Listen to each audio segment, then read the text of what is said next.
was in 1994, January 25th. I was returning to my home from my uncle's house. Some people were gathered there. They thrown bombs and they were scattered. They caught me within 5 or 10 minutes. They cut these two legs and thrown it away. Then after 15 minutes, police came, and the sub-inspector of that police area, he identified me, took me to hospital. On the way, I fell into unconsciousness. Then I took to Calicut Medical College and undergone treatment. Where did this happen? As CPM workers, they were convicted. 12 culprits were there. They were convicted and by our sessions court for 13 years imprisonment. The BJP candidate in one of Kerala's most politically volatile assembly segments is a careful choice. C. Sadanandan fulfills two criteria of its poll strategy. He is an RSS man reflecting the group's control over the selection of candidates, and he personifies the RSS's charges of violence against the CPM in the Kannur district. Flags and party symbols, saffron-painted karyalayas and red lungis worn by CPM supporting BD workers create physical boundaries out of ideological ones and mark what are known as party villages. Kannur is steeped in political violence. The February murder of Sujit, a one-time CPM worker who went over to the RSS, casts a shadow on the campaign here. Sujit was hacked to death with a sword in front of his parents. Nearly 200 people have been brutally killed, hacked to death in the last 3 decades alone in a spate of retaliatory murders between the RSS and the CPM. Both groups draw upon the same demographic for their cadre base, and many in the area say party affiliation now is as much a result of the need for physical protection as it is of ideology. The violence cuts both ways. Rameshan, a BD factory worker, was killed allegedly by RSS workers several years ago. His parents are marking his death anniversary the day we visit.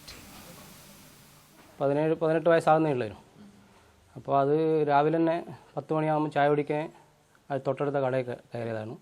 അപ്പോഴേക്കാണ് our RSSകാർ bomb, അന്നേരം പുക ബോംബാണ്. ആ bomb എറിഞ്ഞതിന് ശേഷം മൊത്തം പുകയായിരിക്കുമല്ലോ, അതിനുശേഷമാണ് വെട്ടിക്കൊലപ്പെടുത്തിയത്. അന്നേരം മൊത്തം കമ്മ്യൂണിസ്റ്റുകാർക്കെതിരായിട്ട് RSSകാർ നീങ്ങിക്കൊണ്ടിരിക്കുന്ന അവസ്ഥയായിരുന്നു. ബീഡിക്കാരെ തകർത്താൽ കമ്മ്യൂണിസ്റ്റുകാർ തകർക്കാന്നുള്ളൊരു ഉദ്ദേശമായിരുന്നു അന്ന് അവർക്കുണ്ടായിരുന്നത്. The ideological war that's been fought for decades with bombs and swords in Kannur is now becoming a leitmotif for a larger electoral battleground that God's own country is seeing, perhaps for the very first time. Winning a seat, even one in Kerala, is critical to the BJP. It's a state India's ruling party has been unable to crack so far.